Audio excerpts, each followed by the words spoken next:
So in this video, we're going to be talking about very controversial topics of the royal family and Jeffrey Epstein.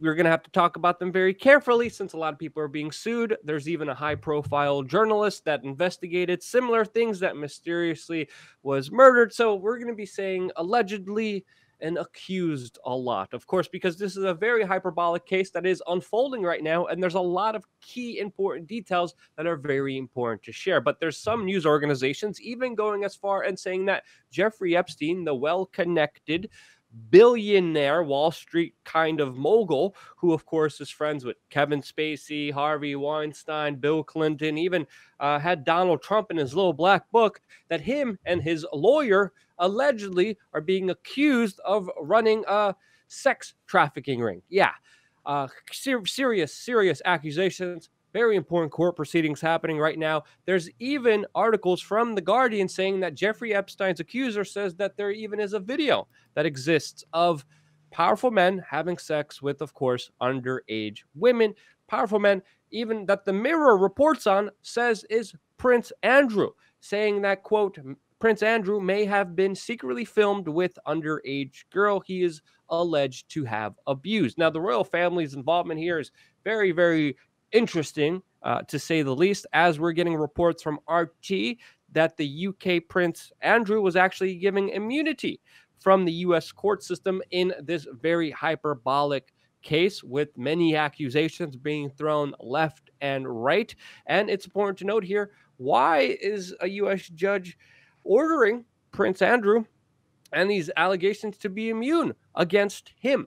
We're also getting information from Radar Online that the UK prince also asked US prosecutors to, quote, go easy on Jeffrey Epstein over, of course, human trafficking claims during the trial that's happening right now.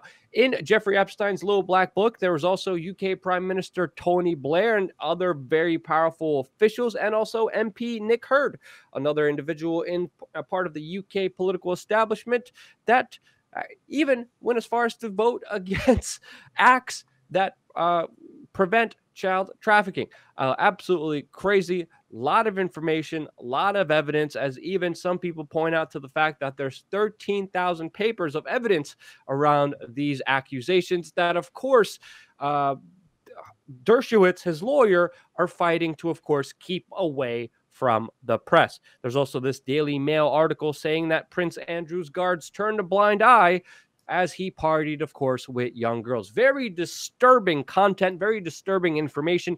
Jason, what do you make of all these accusations? Because some of them do seem too wild to be even true. I don't know about that, but they are just accusations in many of these cases. What's not an accusation is what's in court right now. So for people to understand where this Epstein case is, this one really doesn't involve Epstein whatsoever, except for as a player. And I've got to, we're going to get to that in a moment, but there have been some interviews. James Patterson initially wrote a nonfiction book called Filthy Rich about Epstein, about Dershowitz, about many of these power players. You would have thought it would have gotten a lot more traction. He even talked about Bill Clinton and Donald Trump's relationship to Epstein. It didn't. I think it has like a 3-star rating on Amazon, where all of his other books, Luke, 4.5. He's a superstar writer. So he came to the trial. Cernovich was at the trial.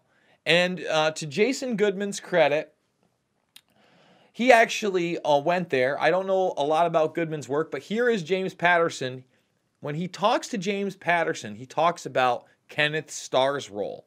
Now, Patterson could be a little compromised. I don't know. He recently wrote a book with Bill Clinton, and he is very, very abrasive when Bill Clinton's name is brought up. He said, no. He talks about Jeffrey being a creep, but obviously he's still interested if he's at the trial.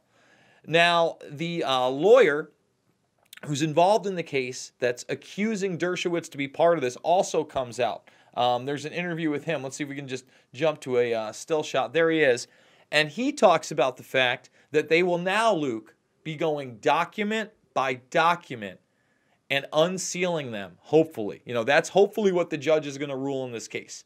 Yes, because as we know, there's been many motions to not only keep the press out, but to keep a lot of this information sealed and secret. And as we know, just a few weeks ago, Jeffrey Epstein actually settled out of court in his own lawsuit when he was suing someone, so people wouldn't testify against him. So there's a lot of things that people are trying to keep secret here. Sorry, Jason, I cut you off. Keep going. No, absolutely. And let's give that a little bit of context. So that trial, if you count the 2 trials that were involved in it, was almost a decade long. And it started with Epstein suing the lawyer who was representing a lot of these women, who are still being represented today, by the way. That lawyer is not the one you see here, okay? So he then countersued, and it took another 8+ years to get to court. They get to the point, Luke, where they're finally going to do jury selection, and instead of allowing that to happen, they settled. Epstein was forced to make a written statement and settle an undisclosed amount of money to that lawyer. But again, and say that he was wrong and that the lawyer was right with the accusations against him. I mean, ad-libbing it, of course, but that's a huge admission. Like, that should be, I mean, we have to commend the Miami Herald for doing a complete investigative job. Very rarely does the mainstream media, does the big major news publication actually do a great job. This is one time that they did a great, important expose that has led up to this case. But again, Jason, nothing on CNN, nothing on Fox News. I'm not seeing anything around this very, very, very important, very powerful, highly connected. I mean, Kim Kardashian sneezes and sharts herself a little bit. Breaking news. Everyone's going to be talking about it. Jeffrey Epstein, holy cow, the Lolita Island, the Lolita Express, Bill Clinton ditching a Secret Service to jump on. What's going on? No one's talking about this. It's the left and right as well, not just Bill Clinton. Dershowitz, for frick's sakes. Still, how is Cernovich connected to all of this? Because I remember Cernovich was brought up in that same live stream when Dershowitz was talking. Dershowitz, by the way, also admitted going to that island in his own context. He is denying everything flat out. But like, what's Cernovich's connection here? Because I remember Cernovich was suing Epstein. Do you even know, Jason? Yeah, here he was acting as a journalist. And actually, you weren't allowed to have cameras inside the courtroom. But that was brought up. They talk about Cernovich's role again. Props to Goodman. Props to this lawyer, actually. He discusses it. And he talks about journalism. You don't need a license, and you shouldn't need a license. And they talked about the New York Times. If that was the standard for credibility, that's a joke. And they actually talked about journalism as an activity. So again, I'm pointing people to this work because it's worth looking at. Now, let's get to Dershowitz himself, Luke. So Dershowitz comes out and says, with his wife by his side, by the way, let's bring up her right there. He claims in this interview, and I want to be very specific here, okay? He claims, number one, he wants all the documentation, including the emails, to be fully disclosed, okay? Number one.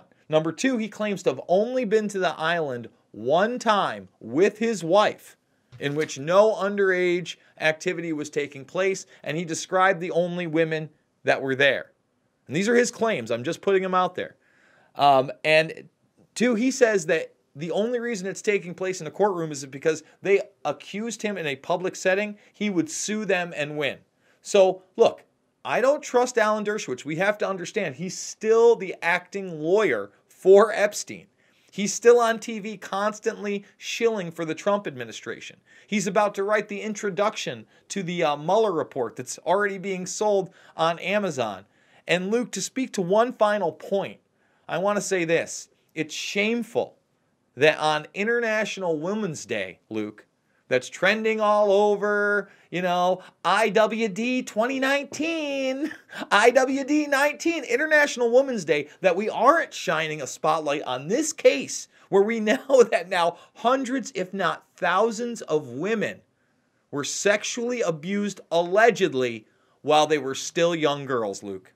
Yep, and these are just findings from 2 states, not even a full open investigation, which a federal judge even ruled with the previous court proceedings that happened were unlawful. Dershowitz is responsible for the deal of a lifetime, which many people are describing, where Jeffrey Epstein was convicted of being a pedophile and literally went to what people call a country club jail, where he was able to leave during the day to go to work for 1 year. When people, according to the prosecution, he was supposed to spend a lifetime in jail for his crimes with the allegations that were sent against him. And of course, the victims weren't even notified of this thing. Where on Women's Day, great point that you made here, Jason, to connect involve this, because a lot of times the Me Too movement has seen blood in the water and they just jumped in without even thinking or fact checking and just started attacking people. There's another aspect of the Me Too movement that is, legitimate and is right and is going after very powerful people. But where's the whole women's outcry? Where's the whole women's movement? Where's the whole outcry here? Where's the mainstream media? Where's all this attention on this incredibly important issue that is just so blatantly shows how big money could corrupt the court systems?